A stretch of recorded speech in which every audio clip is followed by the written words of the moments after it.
This is Center Stage, putting your firm in the spotlight by highlighting business owners and other industry experts to help take your firm to the next level. Hey everyone, and welcome to Center Stage. I'm your host, John Henson, and this week, talking about one of the, honestly, the most important things that you can do as a firm owner, at least in my opinion, and that is to delegate different tasks, responsibilities, whatever the case is. And I know it's tough. I've even been in this position. I don't own Spotlight branding, but I have people that work kind of under me on the accountability chart, and I had to delegate things, and it was hard for me to let go of those things sometimes. But look, at the end of the day, even though it might be hard for you to trust other people to do things as well as you can, or to know that they can do things as well as you can, it's going to make your life easier. And this week, we're talking with someone who has the proof to back all of that up. Attorney John Cannon joins us to talk about what he's delegated, how he did it, what the results were. So, John, thanks so much for joining us. Yeah, thank you for having me. I'm excited to join you today. Awesome. So, yeah, before we jump in, tell us a little bit about yourself, where you're from, what you practice, and all that kind of good stuff. Yeah, John Cannon, owner of Cannon and Associates in Oklahoma City, and we are fierce advocates for families and freedoms. So our primary practice areas are family law and criminal defense across the state of Oklahoma. Awesome. So, obviously you own your firm. When you first started, what other kind of tasks and roles were you performing on top of the legal work? Did you start out as a true solo, or did you come in with like a partner or like a staff or anything? No, I was true solo. So I was working for the government as a federal technician, which allows you to take outside work that doesn't conflict with your job. And so I started taking cases here and there, and eventually got busy enough that I decided to go that direction, which has really been a blessing. So I rented an office from a great attorney here in Oklahoma City, and I just hit the ground running. So it's just me.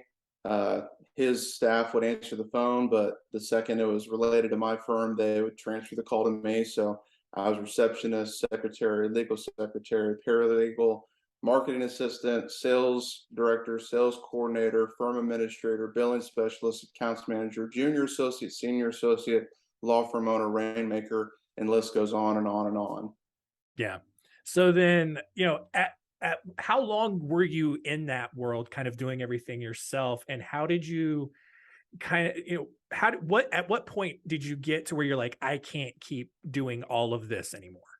Yeah, so I immediately knew that I would not be happy in that role. I'd come from working as an assistant attorney general, other state attorney roles where, we had support staff and we had paralegals and we had administrators that ran the office. So I know I wanted those things.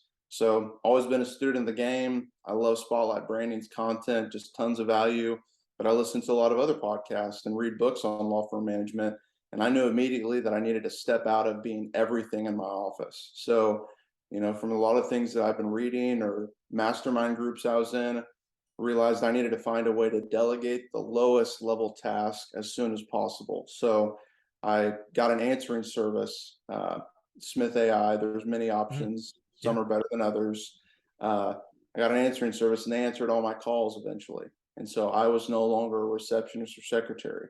And then I went from having 0 employees to 1 employee, to another employee, to an associate, and just trying to be strategic that each time I hired someone, they had a key role, a job description, key performance indicators, metrics to make sure that they were on brand, on culture, and on task to do what they needed to do so that they were clear on what was required of them, so that I could focus on the higher level things. And so I tried to focus on delegating the lowest level tasks the earliest, and months and months later started to have the bandwidth and the revenue to bring in some higher level, really talented folks. And we've just been growing ever since. And so the past 3 years, I've gone from renting an office space to having a law firm with 20 employees and 8 associates.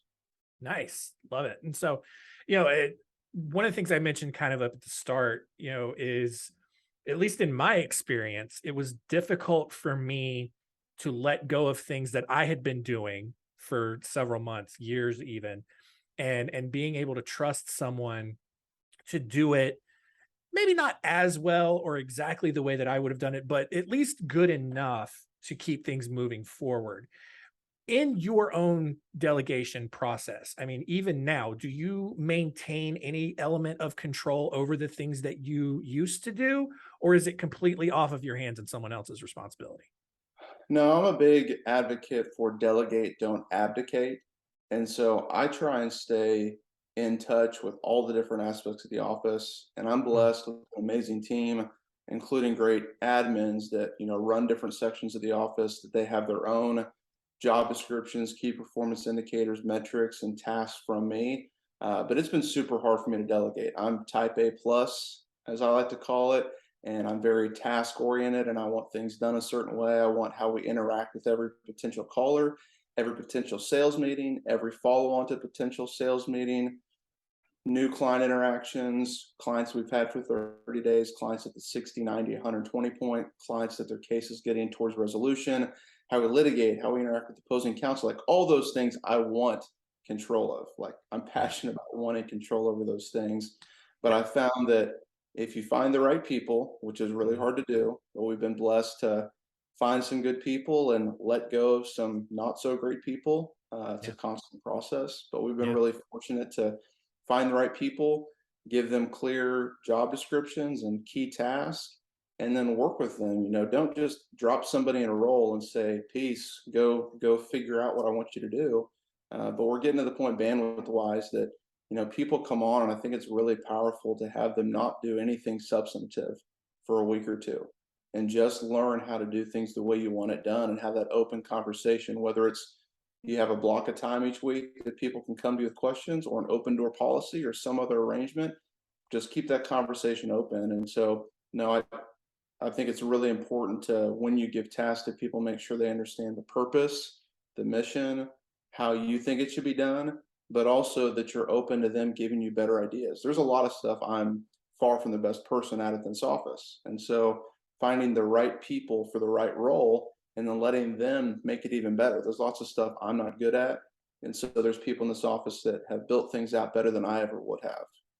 yeah. I love that. And I mean, you talk about having good people on your staff, and I mean, it's kind of off topic, but I mean, is there any element of your hiring process that you feel like you guys have that you've done really well that has allowed you to find these really good people on your staff?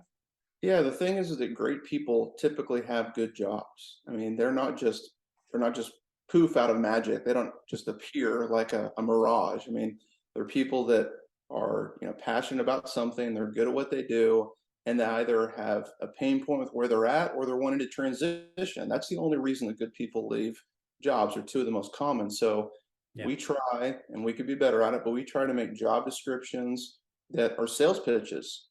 We've got a page on our website, why you should join us or come work for Canon Associates. And we put out on social and we advertise.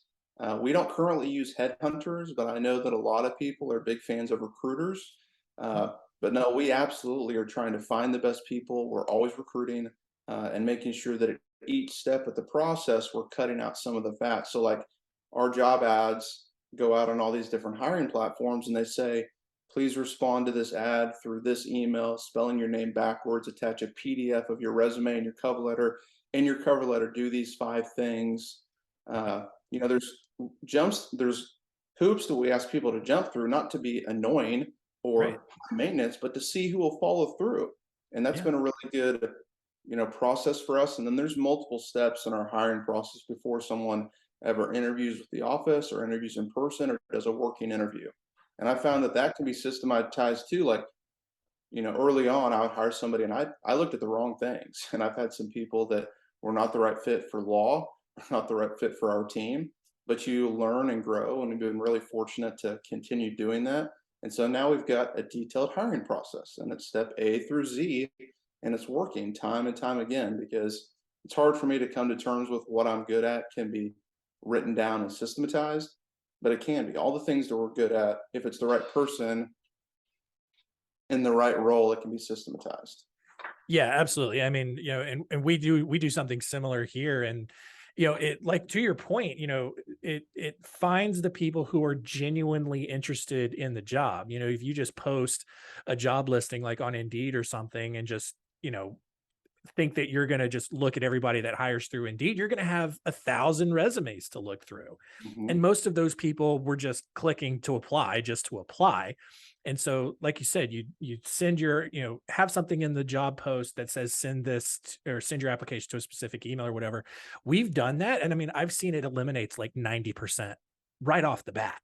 And I And think you can so, scare away the wrong candidates and get the right candidates fired up.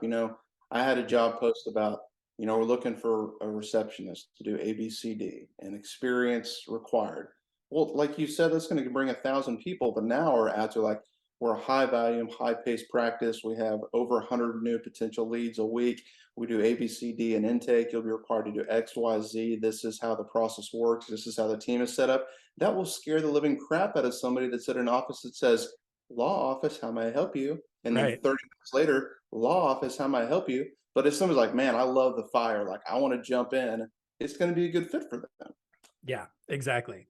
So, it kind of going back into our delegation conversation. I mean, I know you said, I mean, you've got a bunch of people on your staff now.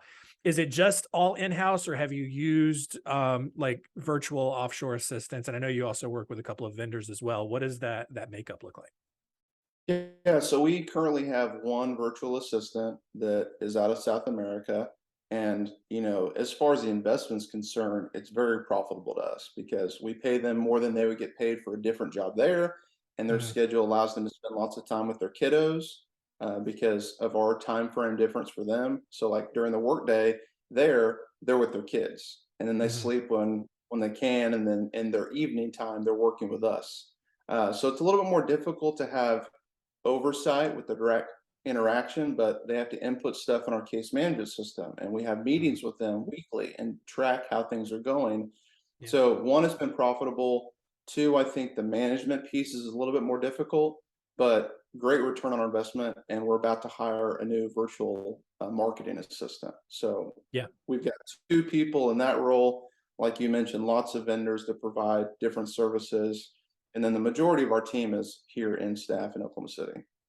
Yeah, and so yeah, and you talk about, not wanting to relinquish control, and I think for a lot of people, the idea of maybe a virtual assistant or even working with a vendor might be scary in that sense because they're not there in the office with you. So you almost have even less control over kind of what they do and how they perform. How did you approach that working with vendors or working with a virtual assistant? Yeah, so I think it's just like people in office, be clear about what your expectations are. The role of spotlight branding for my firm is to do ABC, and I want XYZ returns on ABC. And Mhm, spotlight branding as a subject matter expert, and you guys do this day in and day out. I don't spend my whole week on marketing and content generation. And so other providers like you do a direct mailer for everyone arrested in our community.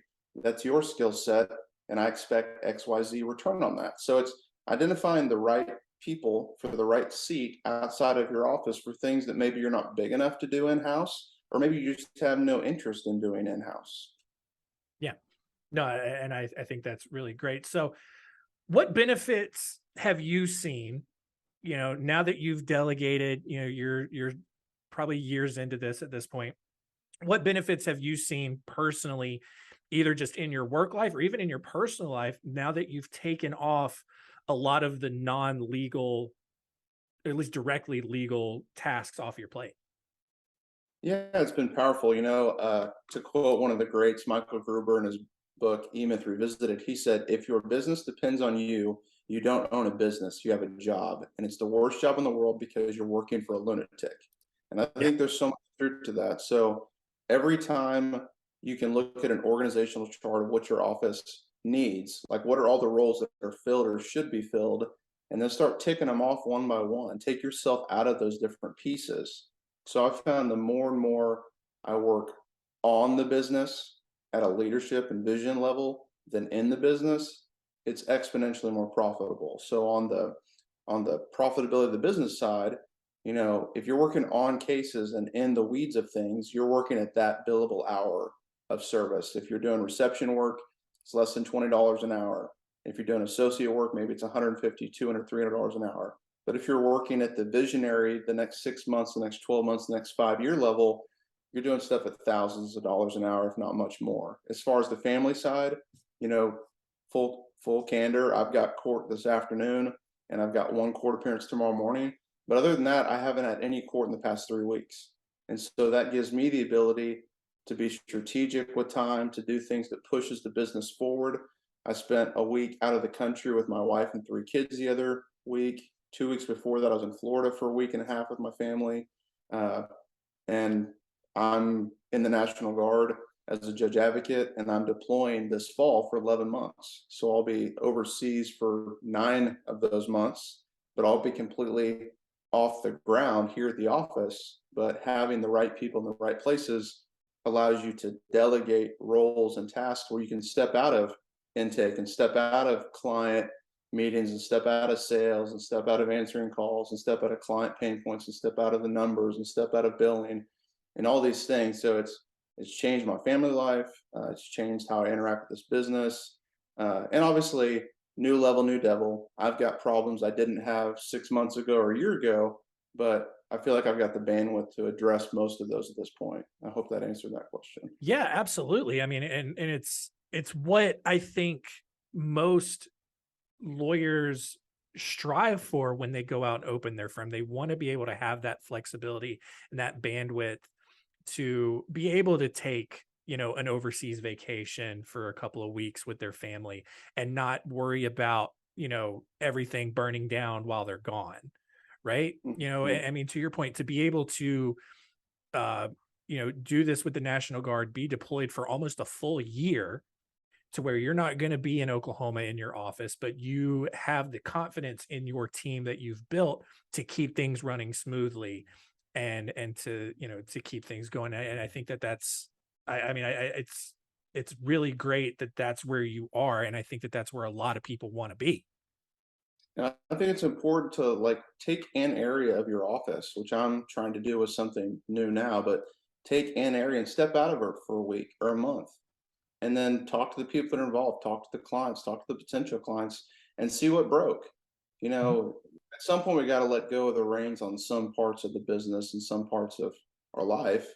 And so I found it's really powerful when you just, and it's hard for me. I'll be candid. Like Yeah. I'm a neat freak. I like type A plus, but step out of it and then do an after action review, as we call it in the Army. Do an AAR. See what broke. See what needs help. See what could be improved upon. Record calls. Listen to those calls and then up level the people that do those things so that you can step into higher value work.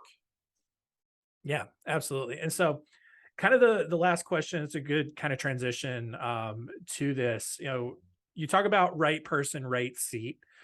We have similar terminology here. In your definition, what do you mean by right person, right seat?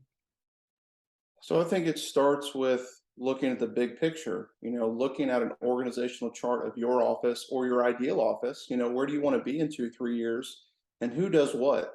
You know, maybe you, like I, as a law firm owner, have some people that wear 2 or 3 hats, do 2 or 3 jobs. Which of those is the most important for a person? So identify, I need somebody that has A, B, C, D skill set, and then it'd be nice if they could do this well, but the most important thing is that they're good at answering the phone, or the most important thing is they're good at writing, or the most important thing, if you're in a litigation practice like family or criminal or PI, they need to be good in court.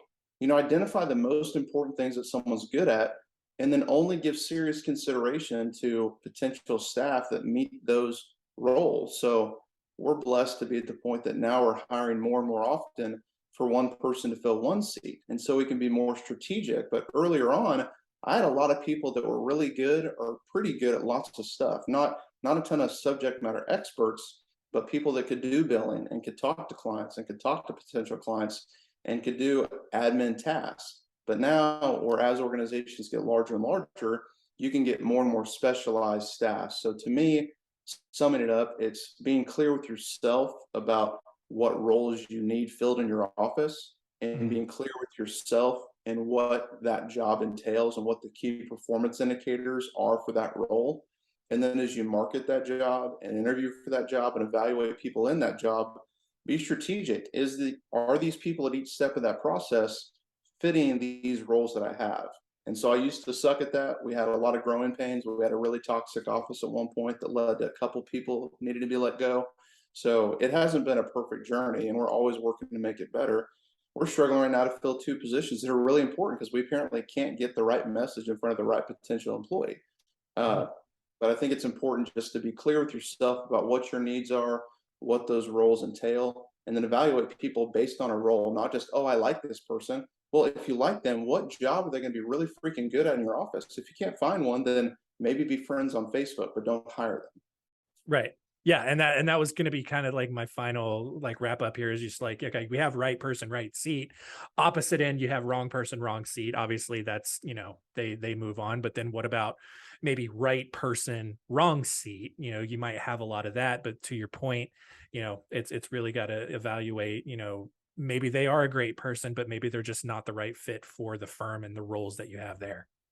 Right. I mean, we interviewed someone yesterday that's the right person for the wrong seat that we were evaluating them for, but we think they could be great for something that we need as well. So we're contacting them to see if they'd like to come in and do a working interview for that role.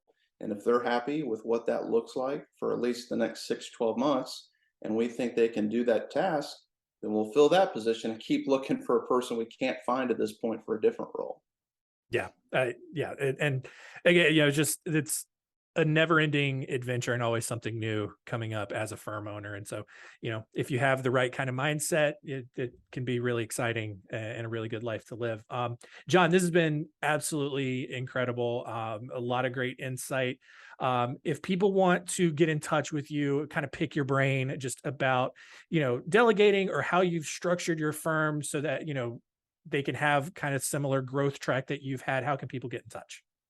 Yeah, they're always welcome to visit our website, which is jpcannonlawfirm.com, or they can hit me up by email, which is john@jpcannonlawfirm.com.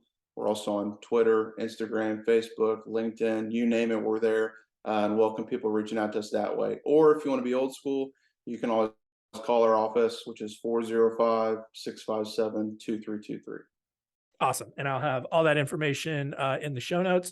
One final question for you before we let you go. It's one that at least I try to ask every guest here on Center Stage. And that is, if you had one final piece of advice for our listeners, what would it be? Yeah, I'd say that no matter what level you're at, know that you need to protect your time. And so I think it's really important, whatever level your firm is at or bandwidth you think you have or don't have, put some block calendar in place. Protect some times of the week that maybe is slower, and make that when you're going to work on vision, work on what the next 6 months, 12 months, 18 months looks like, and find ways that you can delegate tasks so that you can spend more and more time on the things that we're supposed to be doing, which is being a leader, being a visionary, and growing firms that serve more people the way that we want people to receive legal services in our community. Love it. Love it. Love it. Love it. Yeah. Just, if you're on the fence about, relinquishing some control, John's a good example here. He's done it. It didn't bankrupt him. It didn't cause the entire firm to collapse. Like, you can absolutely get a ton of growth out of it. And that's going to do it for us this week here on Center Stage. Thank you so much for continuing to listen. Make sure to subscribe on Apple Podcasts, Spotify, wherever you're listening to the show. And that's going to do it. John, thanks so much again for joining us. Thanks for listening. To learn more, go to spotlightbranding.com/center stage.